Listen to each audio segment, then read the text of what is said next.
Ms. Chia Yong. Thank you, Sir.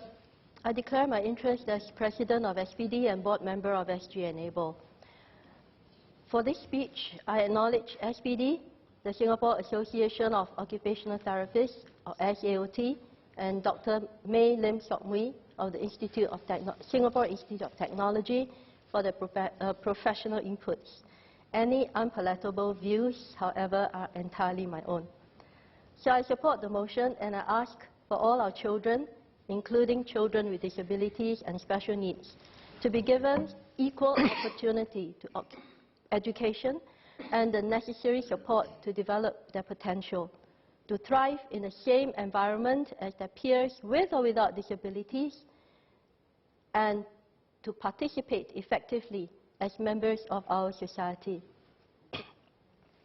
Singapore's accession to the UN Convention on the Rights of the Child and the UN Convention on the Rights of Persons with Disabilities is testament to our country's commitment to provide an inclusive education for all children and youth, including those with disabilities and special needs. This commitment is shown in the government's resourcing of special education schools and mainstream schools to support students with special needs and disabilities, and the implementation of compulsory education for children with disabilities and special needs with effect from 2019. So, inclusive education is the right of every child, whether with or without disabilities or special needs. We are naturally drawn to and congregate with people who overall are like us and who possess qualities that we aspire to have. It is therefore not natural for us to embrace people who are different or who face challenges or difficulties that we don't want for ourselves. It is difficult to be different from the majority. Disabilities and special needs make us different from the majority. The way we look, the way we walk, the way we talk, the way we think. All these make us different in different aspects, and it is difficult for us. Inclusive education is therefore necessary because of differences and can only succeed by design. So as we implement inclusive education, I would propose a few fundamental principles to be observed. First, we must be careful not to place the interest of one group of students above the other.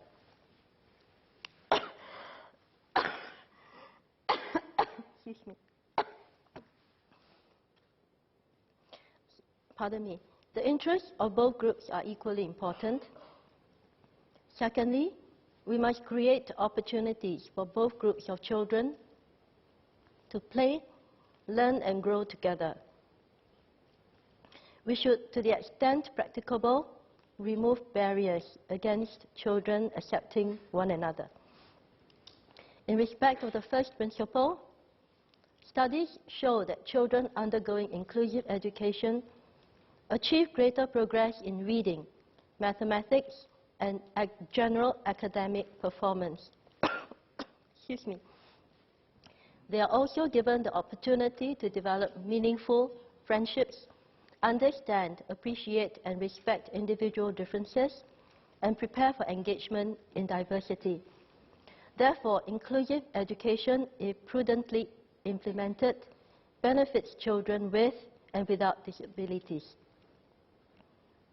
From the broader and long-term perspective, inclusive education forges a common identity and bonding between our young ones with and without disabilities or special needs, and inculcates in them important values, all of which will in turn build their resilience and that of our country.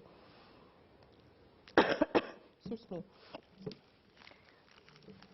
So a common identity and bonding between students with and without disabilities and in special needs is therefore important to Singapore, important to these young ones, and can be achieved in various ways. Firstly, the sharing of common physical spaces, the provision of accessible infrastructure, where children are brought together in common physical spaces, creates opportunities for shared experiences and the sharing of diverse experiences, just like in national service. And that in turn creates a common bonding. So the following could be considered. The co-location of special education schools with mainstream schools. I know we are working on that. The setting of special classes in mainstream schools, so students with special needs can spend some of their lessons in special education classes appropriate to them, and also in other classes together with their non-special education peers. Thirdly, of course, which is also what is happening now, the inclusion of students with disabilities or special needs in mainstream schools. Perhaps the Education Ministry can also consider the concept of enhancing a common identity through the wearing of the same uniform. So when schools co-locate or where they have sharing of classes, perhaps the students could wear the same uniform. And that way, they feel like they are one and the same together in the environment that they will grow together in. The third principle, removing what keeps students apart. The first sub-principle is to increase the independence. When we broadly categorize school activities into learning, self-care, and school leisure, it becomes apparent that children with handwriting difficulties, cerebral palsy, autism spectrum disorder, attention deficit hyperactive disorder, social and economic and emotional issues, and so on, will find difficulties engaging in these school activities. Such difficulties will create dependency on students and classmates and will impede the performance to the full potential of the child. In addition, the dependency on teachers and classmates could result in the child being perceived as a source of nuisance, annoyance, or disruption. If we drop a pen, we can pick it up rather easily. So it is understandable that we may be annoyed if we have to repeatedly pick up a pen for a student or a classmate. The difficulties in engaging in school activities are intimidating, but not insurmountable. The use of assistive technology and environmental modification, applications of principles of universal design for learning, and life or social skills development can overcome or ameliorate the difficulties. However, the expertise in these areas lies outside that of our teachers. It is not reasonable to expect teachers to be occupational therapists, physiotherapists, speech therapists, IT experts, social workers, and counselors all at once. And yet, the current support system to students in these respects is limited by structural and funding constraints. So we have limited access to occupational therapists because it is on an ad hoc and time-limited basis. Organizations like SAOT and SPD that provide a suite of relevant professional services to support schools are not often called upon. To increase the level of independence of students with disabilities or special needs, the suite of professional support services, on whatever basis, should be accessible to students on a continuing, sustained, and sustainable basis. I therefore propose that the Ministries of Health, Education, Social and Family Development collaboratively review the support and funding structure accordingly. Secondly, facilitating learning. So each of us learns differently regardless of whether we have special needs or not. So we may facilitate learning in three ways. Through the adoption of universal design for learning, in which teachers and educators are guided in the development of flexible learning curriculum, which caters to the individual learning differences of the students, whether with or without disabilities or special needs. So for example, instead of delivering an essay, students may be assessed on a video produced by them. And the UDL framework accommodates students regardless of needs right from the start. Secondly, to be open to the development of a bespoke curriculum that caters to abilities of the students taking into consideration their disabilities or special needs. So we base the curriculum on the national curriculum, but modify that according to the abilities or disabilities of the child. And we issue the certifications for the completion of the courses accordingly. Thirdly, we could work on the better adoption of technology through the use of real-time, interactive, direct-to-classroom virtual learning. We could also use mainstream voice-to-text or text-to-voice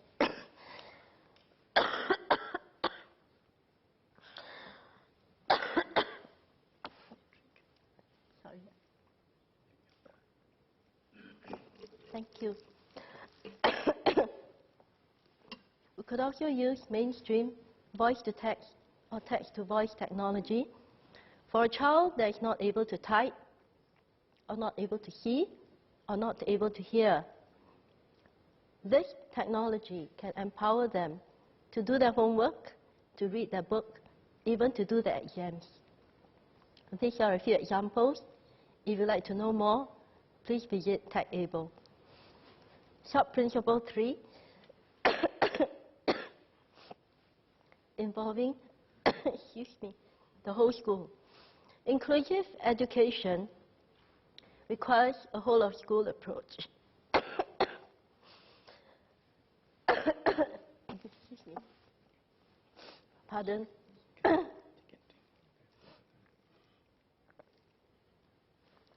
Thank you. In Australia, school-level good practices include adjustments to cultures, policies and practices, development of support structures, regimes of funding, support and the provision of and access to equitable learning opportunities. In class, differentiating curriculum, alternative curriculum, application of universal design, use of info technology, individual education plans are applied for students.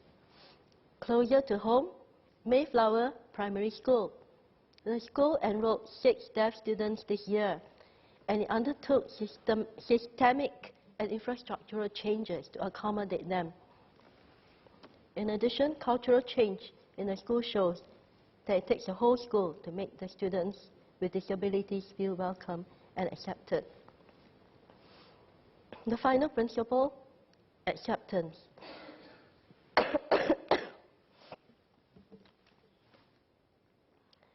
Inclusive education turns very much on acceptance by Singaporeans of persons with disabilities and special needs. Inclusive education requires parents of children without disabilities and special needs to agree and to encourage their children to make friends with children with disabilities, to allow children with disabilities and special needs to attend school with them. Based on the survey results of the Lian Foundation Inclusive Attitude Survey in 2016, and the findings from a series of surveys in 2016 by the National Council of Social Service, although 7 out of 10 Singaporeans support inclusive education, only half of the parents are comfortable to let their children sit next to a child with disabilities. It also requires educators and policymakers to be bold, affirming that education goes beyond the acquisition of knowledge to the inculcation of values, the most basic of which is the respect for the dignity and potential of another human being, and by so affirming, to walk the talk.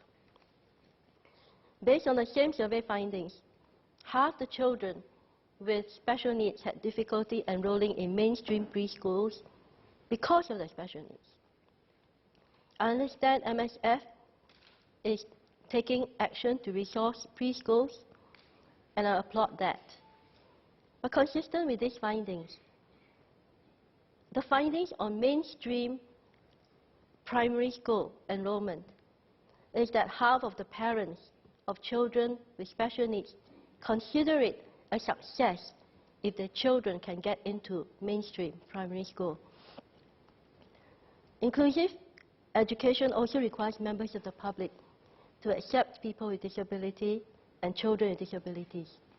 based on the survey findings, while 64% of Singaporeans are willing to share public spaces with people with disabilities, they're not willing to interact with them. All these mindsets will filter down to the young souls of our children.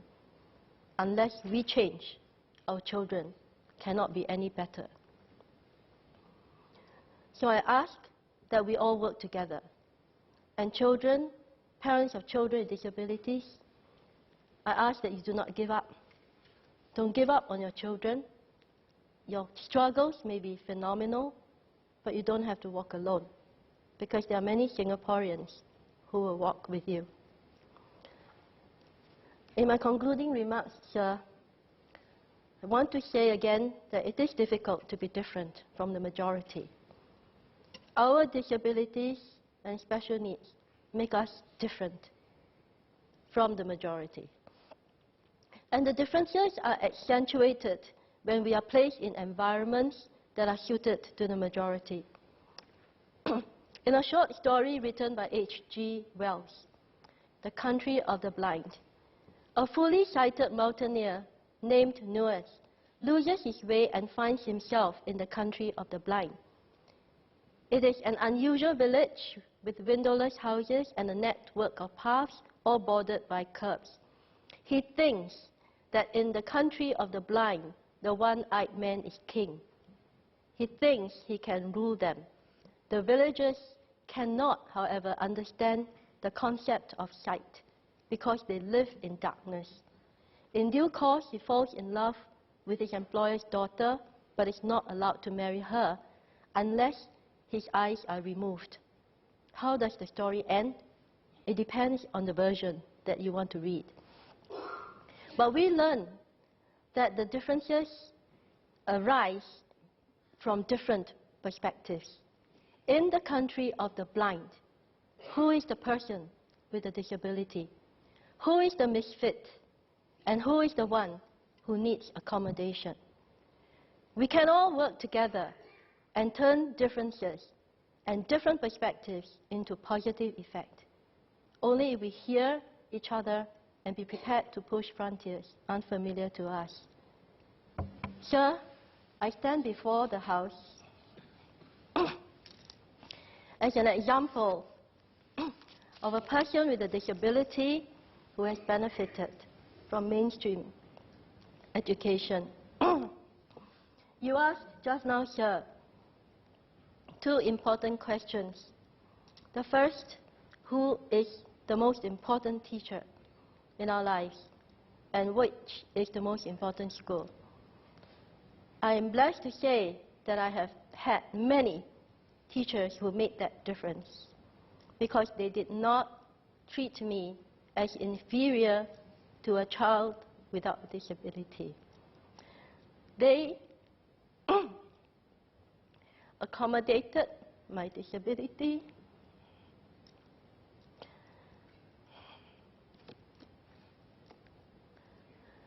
but they treated me the same. So when I did not do my homework, I was punished. When I talked too much, I was punished. But I was like any other child.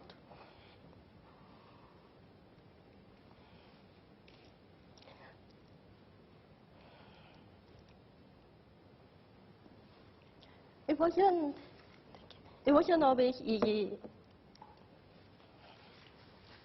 It's okay, thank you. It wasn't always easy. There were times when I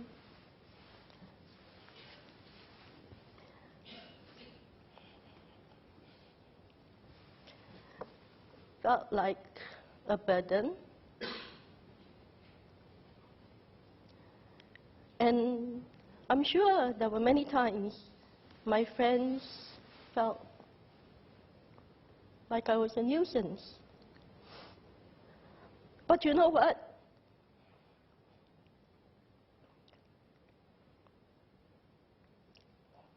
We grew up together.